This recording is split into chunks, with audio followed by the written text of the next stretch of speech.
Hello guys. आज की जो ये न्यूज़ है ये महिलाओं के अधिकारों से जुड़ी हुई न्यूज़ है, इसलिए बहुत ही इम्पोर्टेंट न्यूज़ है। तो चलिए पढ़ना शुरू करते हैं। SC Muslim women entitled to maintenance under CrPC. तो क्या इसका हिंदी अर्थ हुआ, चलिए समझते हैं। एससी की फुल फॉर्म होती है सुप्रीम कोर्ट और हिंदी में कहते हैं उच्चतम न्यायालय। मुस्लिम वीमन, मुस्लिम महिलाएं। एंटाइटल्ड, देखो एंटाइटल्ड का मतलब होता है हकदार होना या अधिकारी होना। तो मुस्लिम महिलाएं अधिकारी हैं या मुस्लिम महिलाएं हकदार हैं टू मेंटेनेंस। मेंटेनेंस का अर्थ होता है भरण पोषण या गुजारा भत्ता, गुजारा भत्ता पाने की। अंडर, अंडर का मतलब होता है अंतर्गत या तहत। सीआरपीसी, सीआरपीसी की फुल फॉर्म होती है कोड ऑफ क्रिमिनल प्रोसीजर या फिर क्रिमिनल प्रोसीजर कोड। तो क्या इसका टोटल का अर्थ हुआ कि सुप्रीम कोर्ट का कहना है कि सीआरपीसी के तहत मुस्लिम महिलाएं भरण पोषण पाने की या गुजारा भत्ता पाने की हकदार हैं। तो अब चलिए इधर न्यूज़ को डिटेल में पढ़ते हैं। यहाँ पे इन्होंने लिखा है matter of gender parity not charity. Matter मामला, ऑफ जेंडर पैरिटी, जेंडर का मतलब होता है लिंग, पैरिटी का मतलब होता है समानता। तो मामला जो है वो जेंडर पैरिटी का है, नॉट चैरिटी। चैरिटी का मतलब होता है दान या रहमत या फिर खैरात। कोई खैरात का या दान का या रहमत का मामला नहीं है। कहने का मतलब यह है कि जो महिला और पुरुष हैं उनमें समानता रहे, उनमें पैरिटी रहे, इस चीज़ का मामला है। कोई दान, रहमत या खैरात का मामला नहीं है। तो थोड़ा सा और जूम आउट कर दूं ताकि और क्लियरली यहाँ पे दिखे। भाई इस न्यूज़ की लैंग्वेज थोड़ा सा लीगल लैंग्वेज है, तो चीज़ों को समझ समझ के पढ़ेंगे तभी चीज़ें क्लियरली समझ में आएंगी। New Delhi, in a landmark verdict.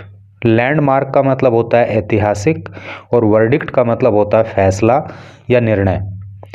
तो एक ऐतिहासिक निर्णय में या एक ऐतिहासिक फैसले में supreme court on Wednesday said, supreme court ने बुधवार को कहा वीमन की महिलाएं इर्रेस्पेक्टिव ऑफ दियर फेथ। देखो इर्रेस्पेक्टिव का मतलब होता है बिना ख्याल किए, ठीक है, ऑफ दियर फेथ, फेथ का मतलब विश्वास या धर्म। तो उनके धर्म का ख्याल किए बिना, अर्थात चाहे वो किसी भी धर्म की क्यों ना हो, जो महिलाएं हैं वर एंटाइटल्ड, वो अधिकारी हैं, वो हकदार हैं टू मेंटेनेंस, गुजारा भत्ता पाने की या भरण पोषण पाने की, under section 125 of criminal procedure code. तो क्रिमिनल प्रोसीजर कोड अर्थात सीआरपीसी की जो सेक्शन 125 है, जो धारा 125 है, तो उसके तहत महिलाएं चाहे किसी भी धर्म की क्यों ना हों, वो गुजारा भत्ता पाने की हकदार हैं। ऐसा सुप्रीम कोर्ट ने एक ऐतिहासिक फैसले में कहा। एंड रिजेक्टेड, और कोर्ट ने रिजेक्ट कर दिया। रिजेक्ट का मतलब खारिज कर देना।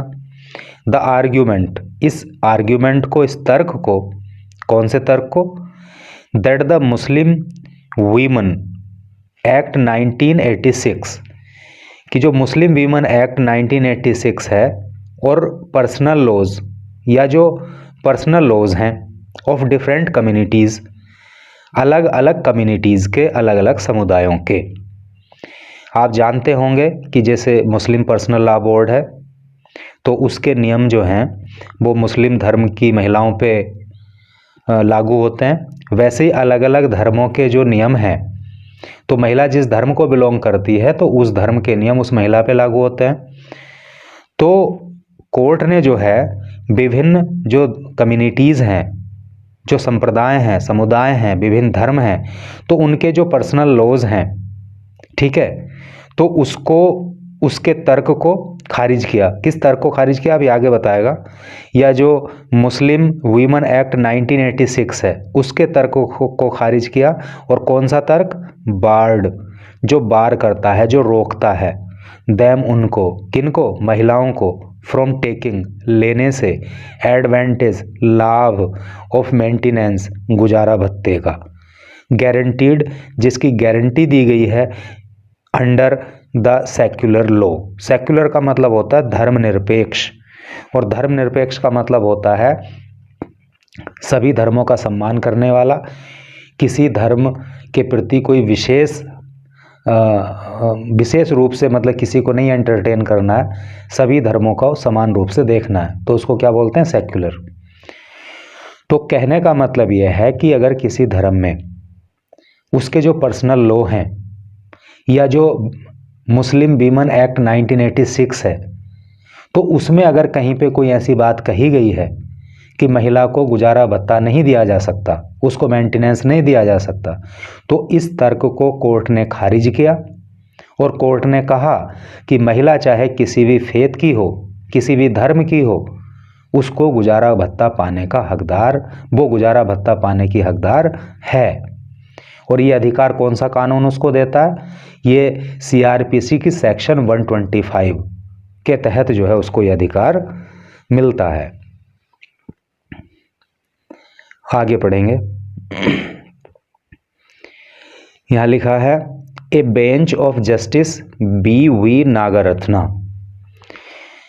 बेंच का मतलब पीठ होता है, तो जस्टिस का मतलब न्यायमूर्ति, तो न्यायमूर्ति VV नागरत्ना और ऑगस्टाइन जॉर्ज माशी की एक पीठ ने हेल्ड, कहा, दैट ए मुस्लिम वुमन, कि एक मुस्लिम महिला, हैड द राइट, अधिकार रखती है, टू सीक, मांगने का, मेंटेनेंस, गुजारा भत्ता, अंडर सेक्शन 125 ऑफ CRPC। यानी कि CRPC की धारा 125 के तहत एक मुस्लिम महिला को गुजारा भत्ता पाने का अधिकार है, ऐसा जो है न्यायमूर्ति BV नागरत्ना और न्यायमूर्ति ऑगस्टाइन जॉर्ज मासी की पीठ ने कहा। Despite enactment of the 1986 act. Despite का मतलब होता है बावजूद, इनेक्टमेंट का मतलब होता है अधिनियम, ऑफ द 1986 एक्ट। तो 1986 का जो मुस्लिम वीमन एक्ट है उसके जो अधिनियम है, उसके बावजूद भी जो CRPC की धारा 125 है वो मुस्लिम महिला को अधिकार देती है कि वो गुजारा भत्ता पाने की हकदार है। And it was for her to decide, और अब ये बात उस महिला को डिसाइड करनी है, विच ऑफ द टू, कि दोनों में से कौन, और बोथ, या फिर दोनों ही, she should take recourse to. Recourse का मतलब होता है सहारा लेना, कि वो किसका सहारा लेगी। यहाँ पे दो कानून की बात की गई, एक तो मुस्लिम वीमन एक्ट 1986 की बात की गई, और एक जो है CRPC की सेक्शन 125 की बात की गई।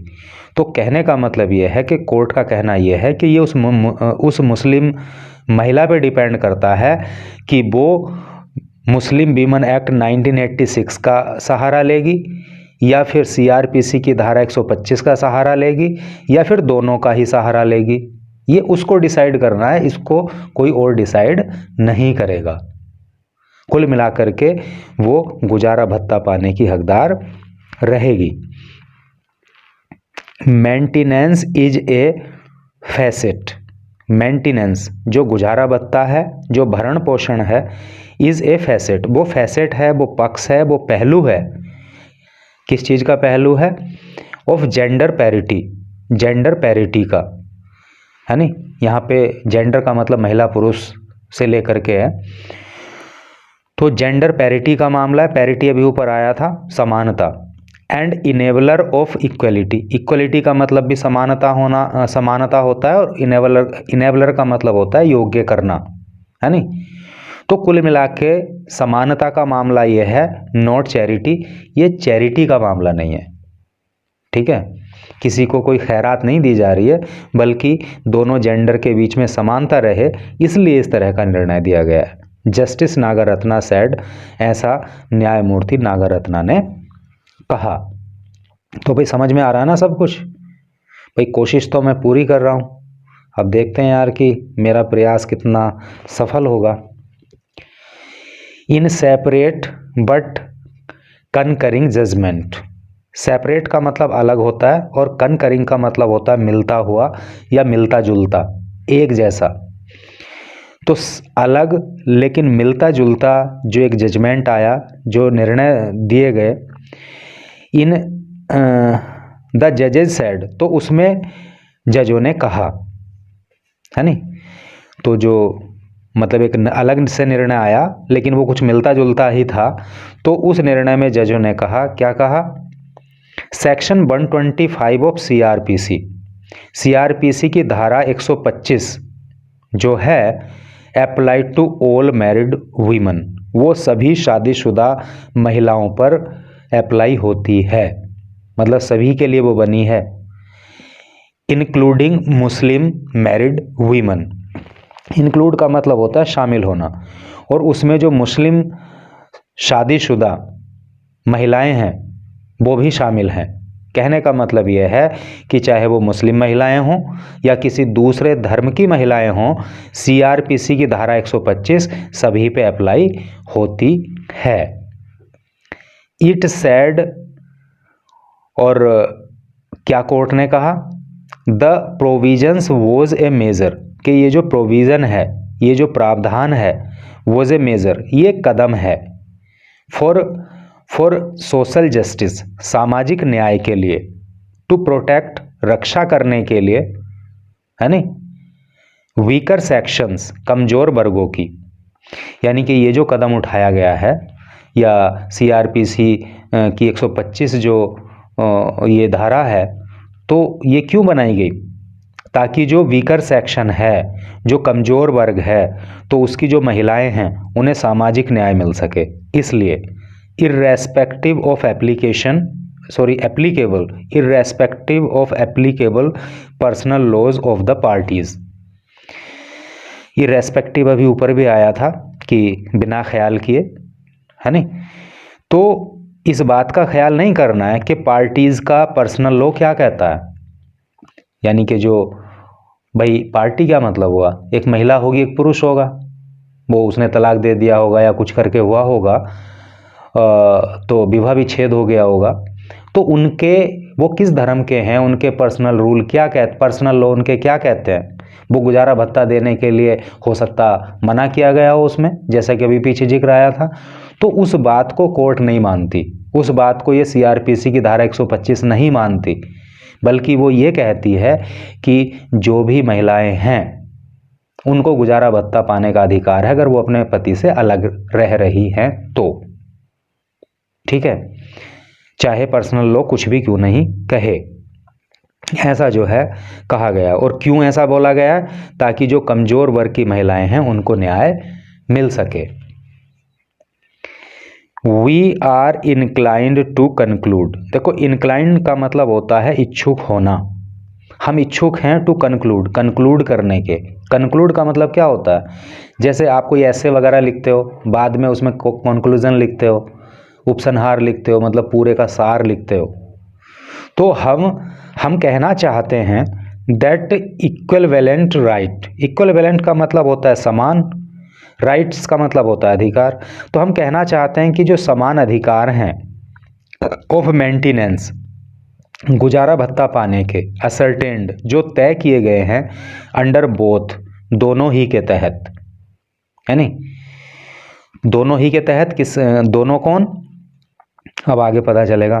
The secular provision of section 125 of CrPC 1973, तो 1973 का जो सीआरपीसी है उसकी जो धारा 125 है, तो उसके जो प्रावधान हैं, and the personal law provision of section 3 of the 1986 act, और जो ये 1986 का जो एक्ट है, जो मुस्लिम वीमन एक्ट है, तो उसकी जो धारा 3 के प्रावधान है वो 2 की बात हो गई ना यहाँ पे। CRPC 1973 की धारा 125 की बात हो रही है और 1986 का जो एक्ट है उसकी धारा 3 की बात हो रही है। तो हम कहना चाहते हैं कि दोनों ही में जो समान अधिकार दिए गए हैं पैरेलली एग्जिस्ट। तो वो पैरेलली का मतलब होता है समान रूप से, एग्जिस्ट का मतलब होता है बने रहना। तो हम चाहते हैं कि वो समान रूप से बने रहें इन दियर डिस्टिंक्ट डोमेन्स। डिस्टिंक्ट का मतलब होता है विशेष और डोमेन का मतलब होता है क्षेत्र, अपने अपने विशिष्ट क्षेत्रों में। एंड जूरिस्प्रूडेंस, जूरिस्प्रूडेंस का मतलब होता है न्यायशास्त्र, और न्यायशास्त्र में देयरबाई इसलिए leading to their harmonious construction. Harmonious का मतलब होता है सौहार्दपूर्ण, मैत्रीपूर्ण, दोस्ताना या मधुर। और कंस्ट्रक्शन का मतलब जानते हो आप, निर्माण। इसलिए इनका जो ये मधुर निर्माण है, मतलब ये जो मैत्रीपूर्ण या मधुरतापूर्ण जो ये कानून बनाए गए हैं या अधिनियम लाए गए हैं, तो इनकी तरफ बढ़ना या इनको लेकर के हम चलना चाहते हैं। एंड कॉन्टिन्यूड एग्जिस्टेंस, और हम चाहते हैं कि इनका जो एग्जिस्टेंस है, जो इनका एग्जिस्टेंस का मतलब समझ गए ना, इनका जो अस्तित्व है वो कॉन्टिन्यू रहे, वो जारी रहे। Of the continued existence of the right to seek maintenance, कि इन अधिनियमों का जो अस्तित्व है वो जारी रहे। किस लिए जारी रहे?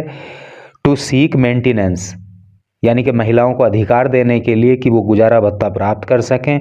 For a divorced Muslim women, एक तलाकशुदा मुस्लिम महिला के लिए, under the provision of CRPC 1973, 1973 CRPC की जो प्रावधान है उसके तहत। डिस्पाइट द इनेक्टमेंट, डिस्पाइट का मतलब बावजूद, और इनेक्टमेंट का मतलब अभी पीछे भी आया था, अधिनियम होता है। ऑफ द 1986 एक्ट, और जो 1986 का एक्ट है उसके अधिनियम के बावजूद भी।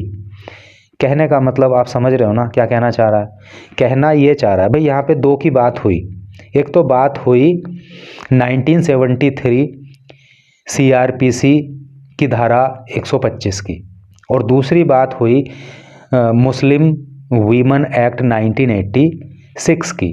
तो वो ये कह रहा है कि जो मुस्लिम वीमन एक्ट 1986 है, तो जो उसके प्रावधान हैं वो भी जारी रहें, वो भी अपने स्थान पे काम करें।